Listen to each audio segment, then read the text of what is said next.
Well, good morning. Welcome to the Monday meeting of the BOCC, our business meeting. Should I just go right into it, Jessica?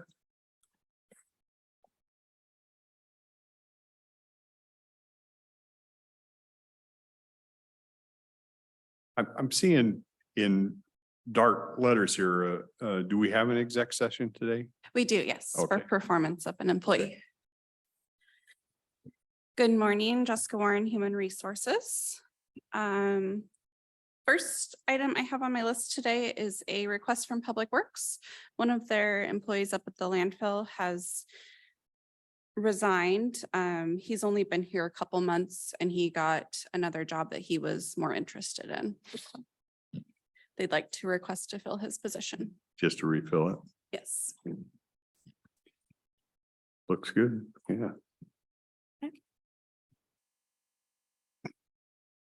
And then another request to fill, facilities maintenance has an opening for a maintenance mechanic. Just refilling a position. The employee left a couple weeks ago. Good. Yeah. Okay. And then our Humana 2024 renewal, this is for our left one retirees, came in for 2024. The 2023 rate was $296.48 and the 2024 rate for renewal is $311.30. So it's about a 5% increase, which That's per employee per month. per employee per month. And I believe there's might be 14 now and left one retirees. So that Wow. fairly decent renewal. Yeah. It's Not as good as we've had in the past with the Humana group, but still a good renewal. So I'll be placing that on the consent agenda for next week. Okay. Yeah, I think Katrina has done a good job of taking care of both ends also. So Yes. Yeah. appreciate that. I've seen rate increases a lot worse. So. Oh, yeah, for sure. Yeah, I think we made a good decision going with Humana a few years ago. It's been good renewals for us and they're really helpful when dealing with the retirees and answering those questions. So. Okay. Do you have any other questions about that?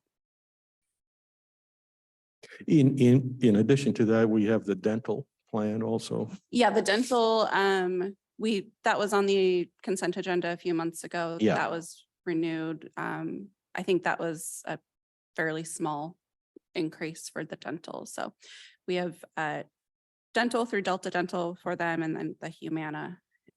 And Medical. glasses are with Humana. Yes, I believe so. Thank you. You know, the parameters stayed the same. There's a few enhancements. He highlighted a couple of them. So there's continuous glucose monitoring, toothbrush and digital fitness program discounts that were added, but everything else Okay. stays the same. They didn't change deductibles or any of those type of things. Yeah. Okay.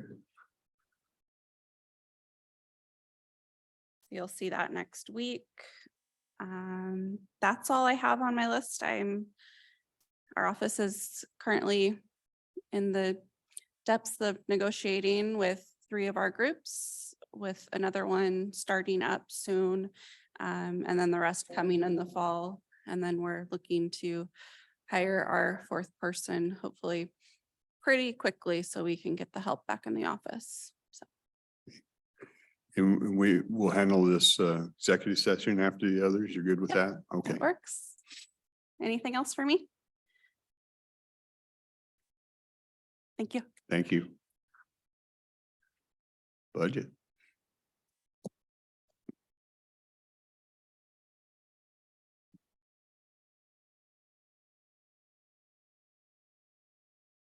Good morning, Kathy Fund Baxter, Finance Manager.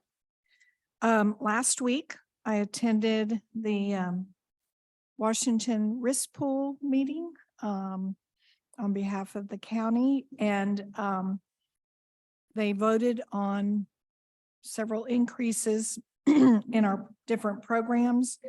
And primarily because some of the insurance has gone up, but also because the risk pool fund balance or balance that they're holding, funding adequacy has declined because of some claims in the last couple of years. And so they're trying to get it back up.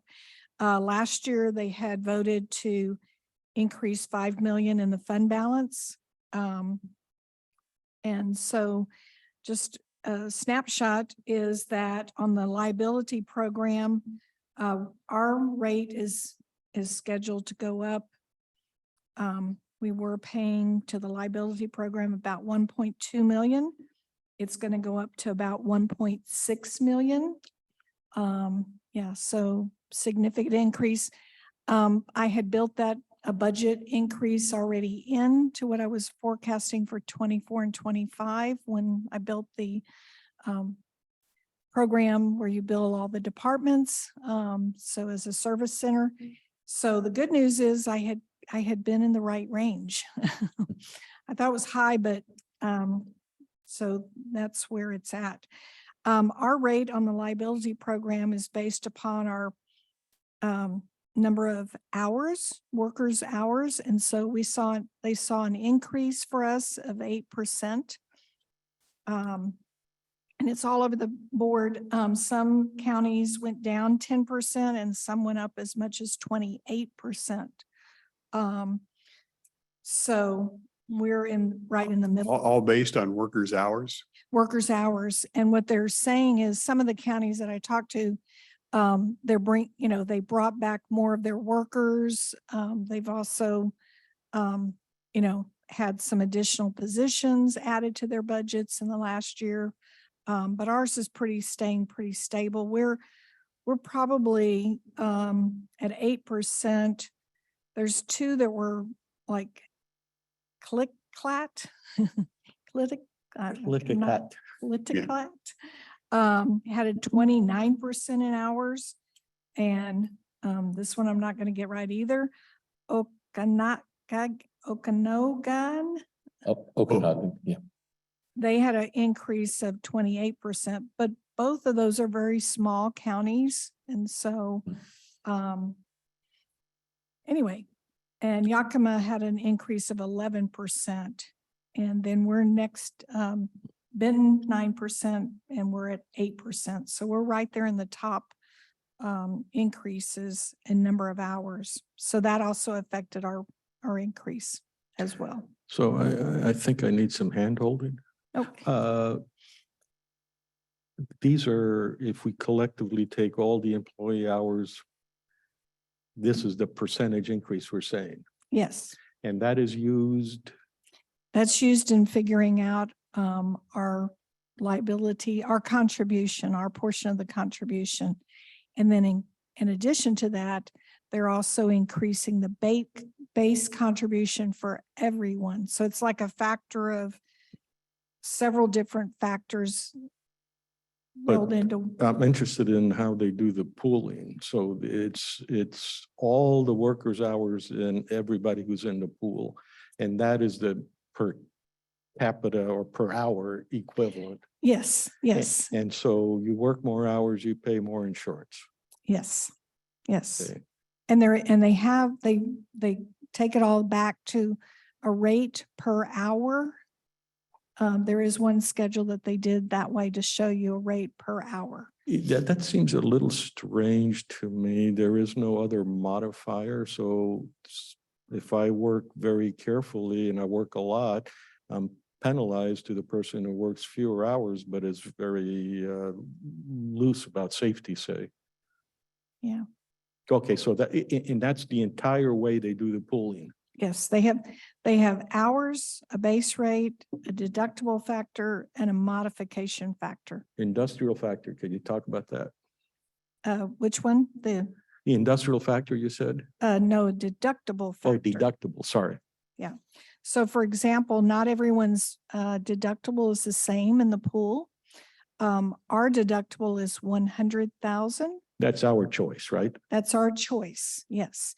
There are some counties that have like a $10,000 deductible, Some have a $25,000 deductible.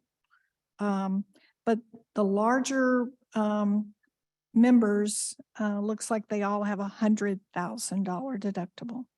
Is it nonlinear? I don't know. Okay. I'm all new to this, so So if we, last week was my first introduction to everything. so for us, the total fee is 1.6. Yes, Okay, Yeah. and if we increase the deductible to 200,000, I think we're at the max. well, we're at the max. We okay. are at the max. 100,000 is the max. Could you make an inquiry as to if we wanted to go up to 200,000? I would imagine there are probably a number of counties that might be at that situation with Yeah, pending fund balances the way they are. If we have an opportunity to save, you know, so from all of this discussion, we are, Oh, actually, I think we can go up. I misspoke. There's actually Spokane is at $500,000 deductible. And then you've got a couple of much them. is Spokane? Thurston's is at 250. Yakima is 500,000. And then Waticum, am I saying that right? Watkin, yeah. Is 250,000. how much is Whatcom, how much is their what equivalent to our 1.6 million? They're going to be 2 million. I didn't think they were that big. Do you know, Dennis? Watkins up in Bellingham That's area, right? Bellingham, yeah. It's a lot of growth up in there. There's a lot of what? A lot of growth up in Oh, that got it. area. I don't know the stats and what their size is, but I know there's been a lot of growth there. Those Canadians know a good deal when they find. Yeah, so that's our liability program. And then we also the other large one that we have is our property program. And on this one, we also have the ability to have different deductibles. We are currently at $5,000 deductible, which the majority of the pool members are at 5,000. There are a few that are at 25,000, Spokane, Thurston, and Yakima. And then Waticum is at 50,000 deductible. Our assessment is going from 455,000 to a little over 600,000. All of the pool is based upon two factors on this one, your insured value, which our insured value went up 16%, and then a base rate. And the range of what properties went up anywhere from 9% insured value to 26% increase in insured value.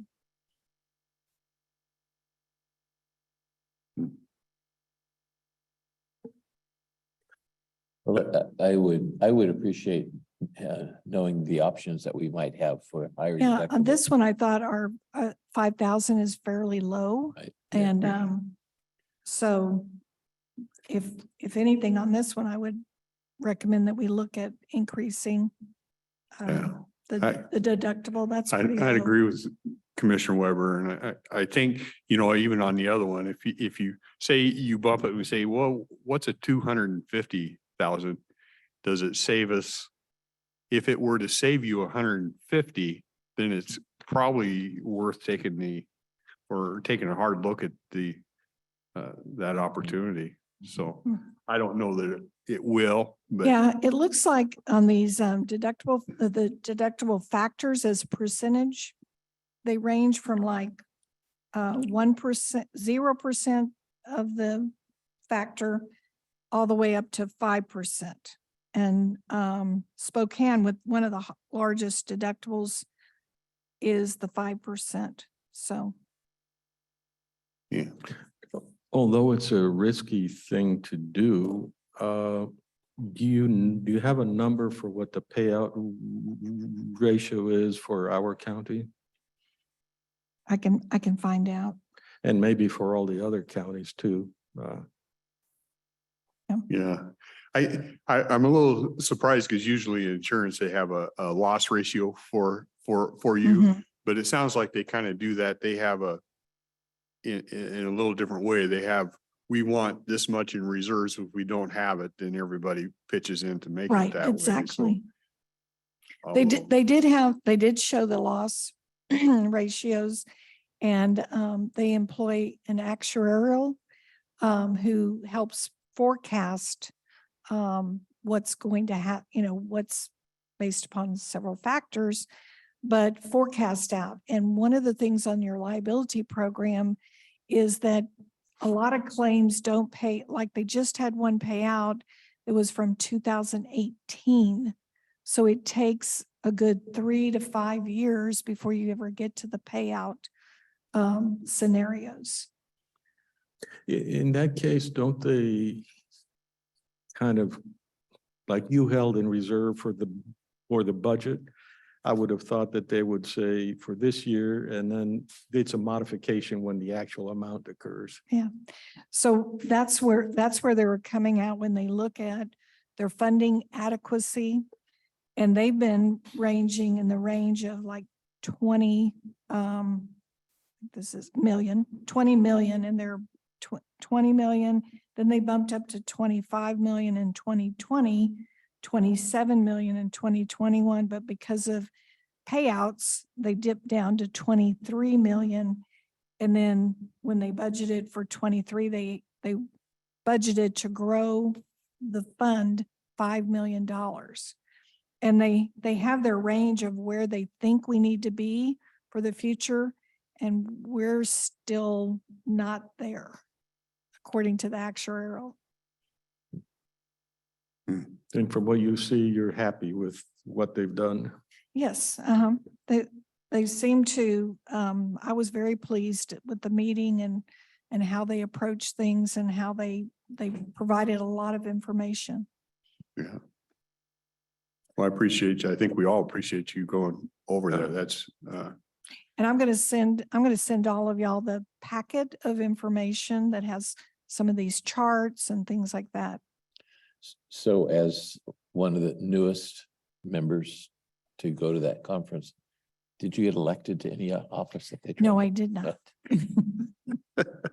So, Know how the game goes. I know. How'd you avoid that trap? so actually, I wouldn't mind, I'd like for us to explain to us more. I sort of like to do that maybe on a Workshop. Wednesday, where you can actually put the data up there and you can lead us through when you put stuff on my desk. I'm not sure if I'll ever find it, but that's my Okay, shortcoming. I'll be happy to do that. Sound good? Yeah. At the same time, if it's okay, I'll, Where everything is on my desk. Yeah. Stop. I know where everything is on my desk. Of course. It's underneath that. You're the only one that knows where everything is on your desk. yeah. So in the workshop, if it's okay, I'll explain, what we're being charged, how they arrived at that. Yeah. And then also I'd like to further explain what we're doing in the budget for 24, 25 and allocating that out as a enterprise activity. Excellent. Yeah. Yeah. That'd be great. Thank you.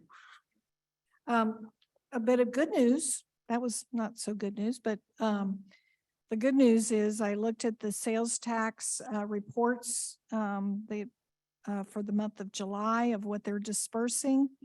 And so for this month, our disbursement of sales tax, regular and optional, is increased 4.9% over July of 2022. So that's good. And then the mental health tax that is being dispersed, it's an 8% increase over July of 2022. So, don't know why those are different, but So the reason they're different is, if I understand it correctly, the mental health tax or the behavioral health tax is countywide. The regular sales tax it's just our county. is just in the unincorporated areas. Well, and 15% of what's in the cities. So So it's understandable that it would be Yeah, it's different. a different rate. But Thank the you. That good was news one of is my it's questions. staying up. So, And so just to be sure I understood, 4.9% increase over last, July 2022 disbursement, distribution month. Yeah, so for example, this in July, they're going to disperse $1,005,765. And of course, July's disbursement is really for the month of, May is, May. May. It's May. Right, May. It's always 2 months behind. They disperse 2 months later. okay, and now I'm confused. Yeah, you don't have the July numbers. Yes, I do. July 22. That's the actual July 22 number for that was one month. For that disbursement. Oh, okay, The which is disbursement. over how many months? It's for 1 month, but it's the disbursement that happens in July, which is really for sales tax reported in May. Okay, So these are revenues from May. We get the money in July. Yeah. right. So the revenue for May last year is 4 point whatever less than what we're getting this time. Right. Okay. See, the way I would look at that number, and it just may be my myopia, I would look at that as the May number. So that's why I'm struggling Yes. here saying, Okay, I'll report it that way. It's your May earnings distributed in okay. July. So that actually is kind of a warning sign to us. We have been pretty used to double-digit increases. And that was one of those phenomenons because of COVID, sales tax revenues jumped. But this is not double-digit anymore. No, it's not The rate double-digit. of increase is smaller, closer to 5%, which I think is probably closer to Inflation. the typical year over increase, with one major exception, and that is when any of our waterfront industries have an expansion, the sales tax on those equipment purchases it's a big outlier for what we're used to. And if I remember reading the statistics for building and planning, there's a big jump up in permits because I think it's the new box plant at darn it, I can't remember, West Rock, yeah, fiber. Yeah. And so that we may see one more bump up when that figure makes it through the sales tax, but and let's not forget what you told us last time too, to remember that during some of these recent past periods, we're collecting sales tax from online sales. That, Yep. Yeah. not that I like pouring cold water on your good news, but it is good news that we've got. Yeah, it's good news. Well, you've had a couple of months where the sales tax dispersed was lower than prior year. But so far this year, I mean, I'm also going to look at it year to date and see where we're at. I think we're up year to date, and I'll confirm it and send a little report to all of y'all. And I would imagine that huge apartment complex in Lexington is going to result in some pretty good purchases. There's about 200 units. Close to that, yeah. I drive by every day. Yeah. Yeah, There are a whole bunch of units on Old Pacific Highway in Kalama Well, and more coming. it's interesting in Kalama, they have expanded their city limits, so I don't know where those city limits go. I think those developments are all within the city, but I'm not sure. Oh, different than Lexington, of course. I think you're correct. You're in the city limits. I just look at it. It's a taxpayer. He doesn't really Yeah, care that's right. except. Yeah. And then we're continuing to do data entry on the budget for 24 and 25. And we opened the budget up last week. And so various departments have already started doing their data entry of what their requests are. So we're moving along, and with the due date of, I think it's August 14th to the budget office for us to then begin to put everything together. Mhm. Good. Anything else? Thank you very much. Okay.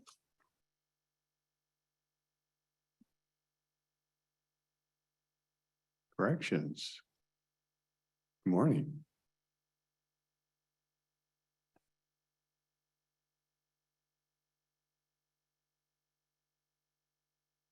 Good morning, Marin Fox, Director of Corrections.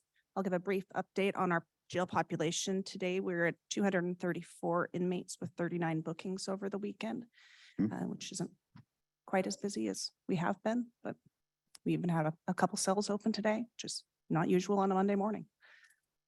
And we do have an agenda item on tomorrow, so I wanted to give some information on that. It's an amendment to our contract with Summit regarding the juvenile meals. It's an increase it's a slight increase, about an 8% increase.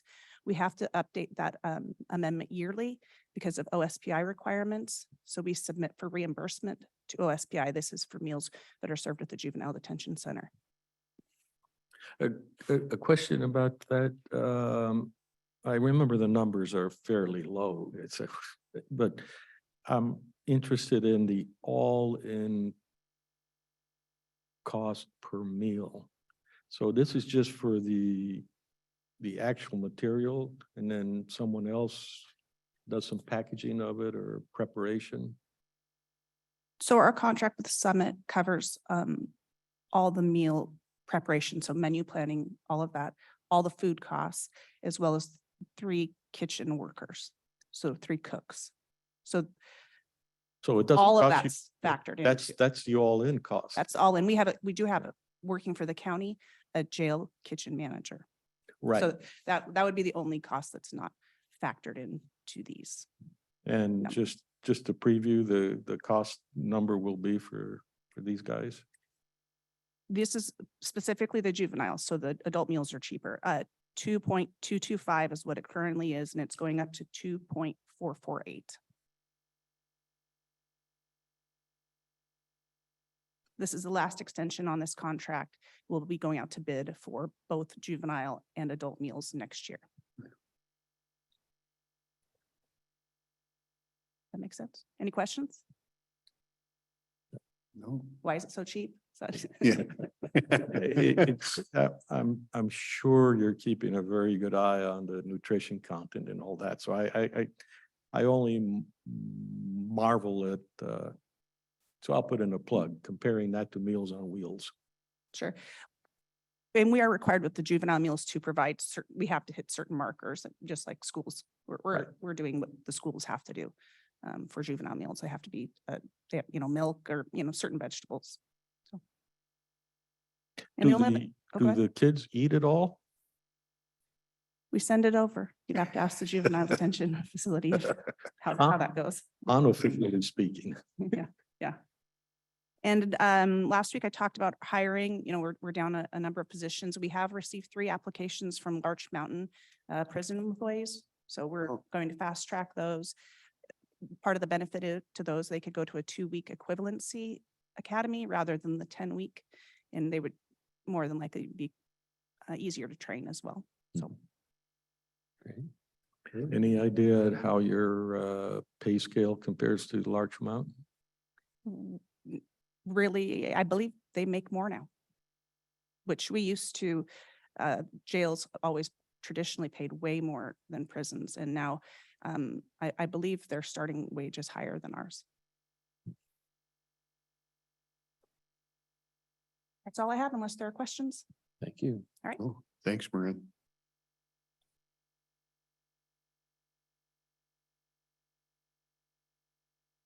IT.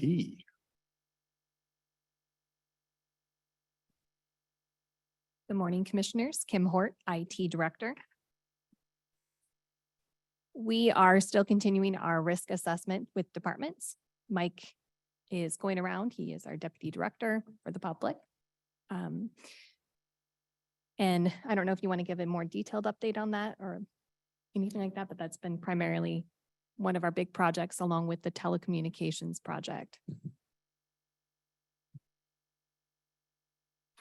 This is, with your permission, it's an opportunity. I had a pretty long discussion with IT regarding sort of a very high level approach. And because I come from the engineering side of things, it's often easy to forget that engineering, software, those are all tools.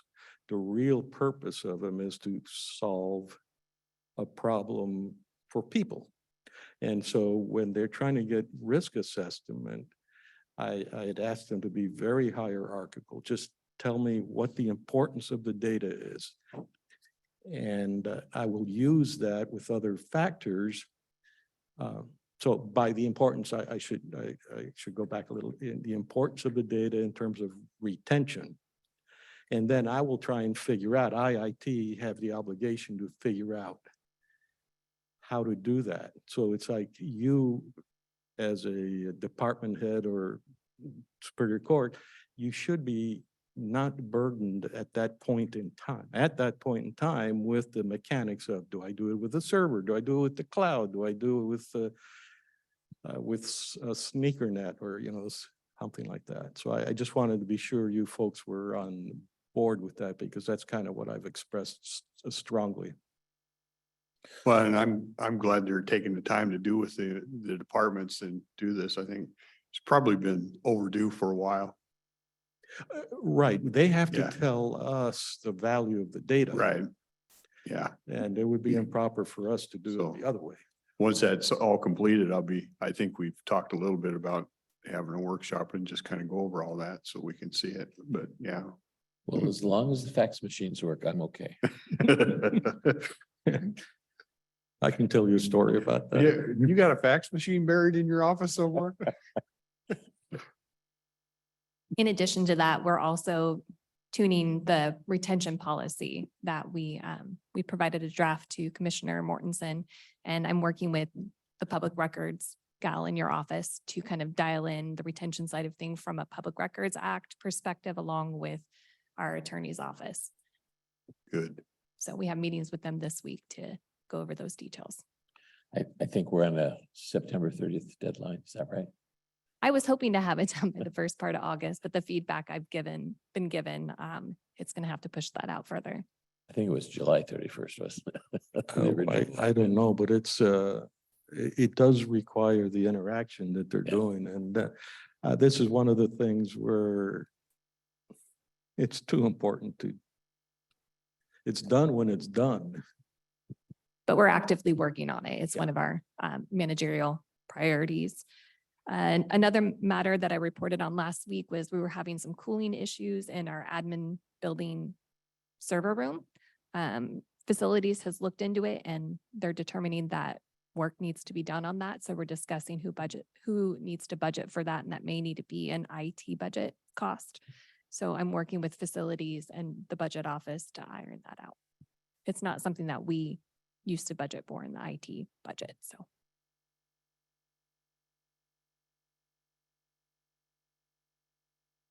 Questions or concerns on that?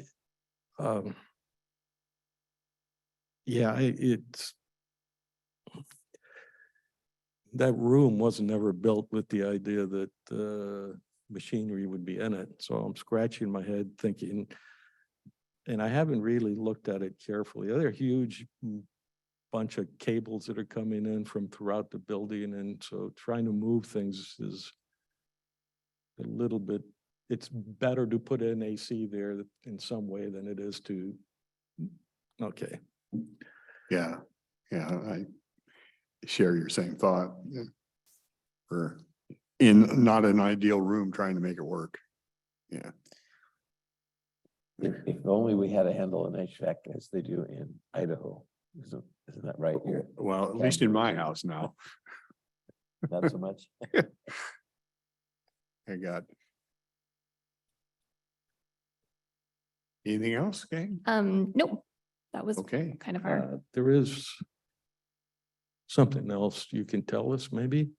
911 and the switch over and all that, that's Today, as we There's, speak? today, Oh, yeah, today, they've been moving staff over there. today's the day. Yeah, okay.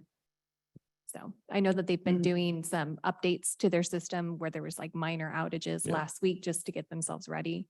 And then I'm of the understanding that they actually had already been moving dispatchers to their new facility. So And your group is gonna move them from the basement of the HOJ to somewhere else in the HOJ?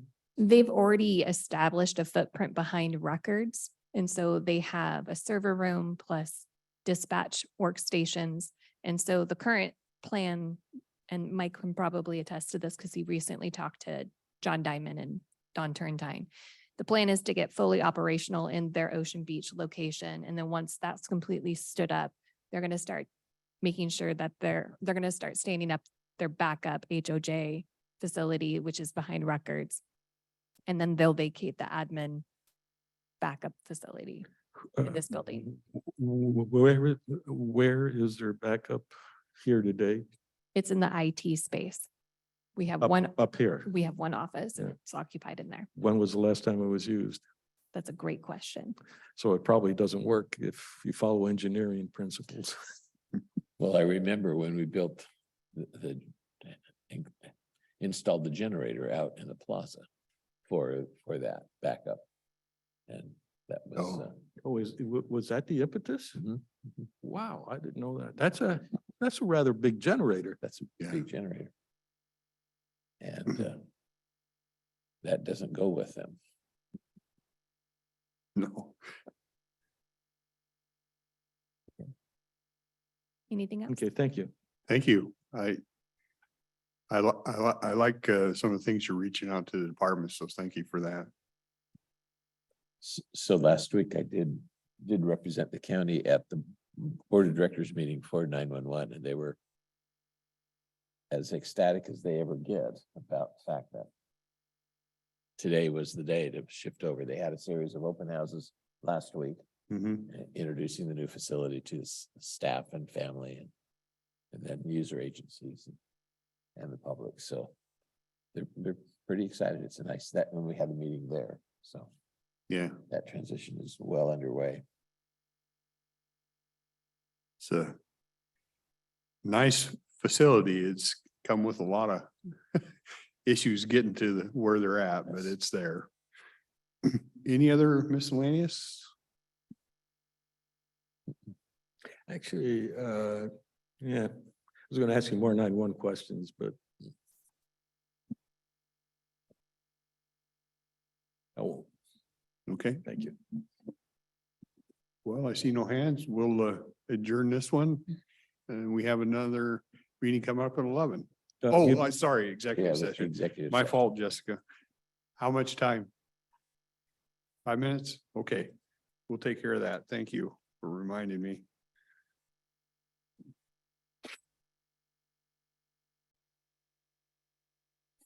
Okay, we're back from executive session. No decisions were made.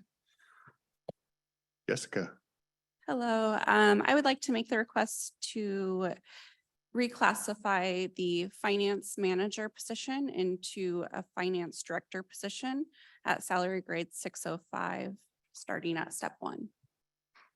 That would be effective July 1st or right now, Effective August 1st. August 1st.